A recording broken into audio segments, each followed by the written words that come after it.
ভাবুন তো, আপনি সকালে ঘুম থেকে উঠে দেখলেন আপনার চাকরিটা আর নেই।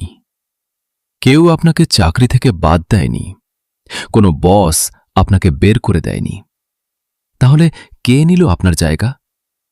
একটা মেশিন, একটা অদৃশ্য শক্তি, যার নাম আর্টিফিশিয়াল ইন্টেলিজেন্স। বাংলাদেশে এআই আসছে, কিন্তু প্রশ্ন হচ্ছে কারা সবচেয়ে আগে হারাবে তাদের জীবিকা। একটি গবেষণায় বলা হচ্ছে বাংলাদেশের প্রায় 40% কাজ ঝুঁকির মধ্যে এআই এর কারণে। আর সবচেয়ে ভয়ঙ্কর তথ্য, 2041 সালের মধ্যে 53 লাখের বেশি চাকরি হারানোর সম্ভাবনা। কিন্তু এই তথ্যগুলো কি শুধু সংখ্যা, নাকি এর পেছনে লুকিয়ে আছে আরও বড় কোনো খেলা? চলুন একে একে দেখি বাংলাদেশে এআই এলে কারা সবচেয়ে বেশি বিপদে পড়বে। 1.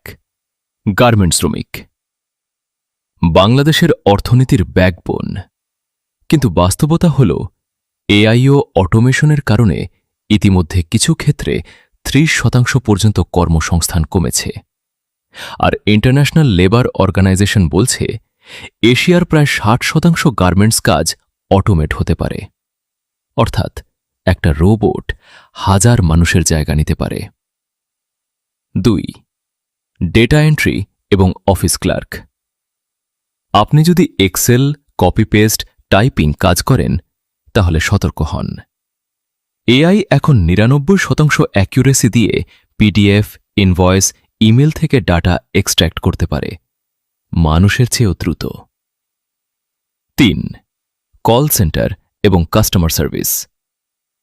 আপনি কি খেয়াল করেছেন এখন অনেক কোম্পানিতে মানুষ নয়, চ্যাটবট উত্তর দেয়?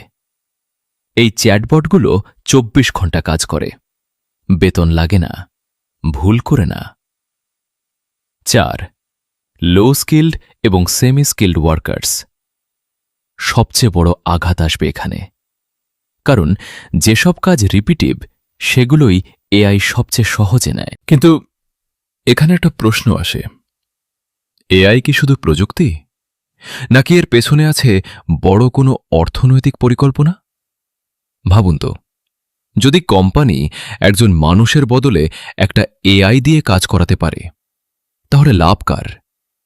বড় বড় কর্পোরেশন, কম খরচে বেশি প্রফিট।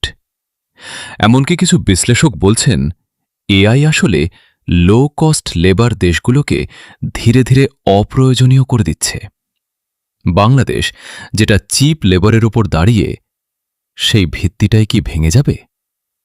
তবে সবকিছু কি অন্ধকার? না, এআই আবার নতুন সুযোগও তৈরি করছে। IT, freelancing, digital marketing, AI training jobs বাড়ছে। এমনকি গবেষণায় বলা হচ্ছে এআই বাংলাদেশের জিডিপিতে বড় অবদান রাখতে পারে। তাহলে আসল প্রশ্নটা হচ্ছে, এআই কি আমাদের শত্রু, নাকি আমরা নিজেরাই প্রস্তুত না? কারণ এআই কারো চাকরি নেয় না, এআই নেয় সেই চাকরি যেটা মানুষ আপডেট করে না। আজ যদি আপনি নতুন স্কিল না শিখেন, কাল আপনার জায়গা নেবে একটা অ্যালগোরিথম। বাংলাদেশে এআই আসছে, এটা থামানো যাবে না। কিন্তু আপনি কি প্রস্তুত? আপনার স্কিল কি ফিউচার প্রুফ, নাকি আপনি সেই 40% মানুষের মধ্যে যারা হারাবে সবকিছু? কমেন্ট করে জানান। আর এআই এর যুগে স্কিল ডেভেলপমেন্ট করতে ভিজিট করুন আমাদের সাইট www.stemschoolbd.com। আপনার মতে এআই সবচেয়ে বেশি কাকে ধ্বংস করবে? আর এমন রহস্যময় ও বাস্তব তথ্য জানতে সাবস্ক্রাইব করুন এখনই।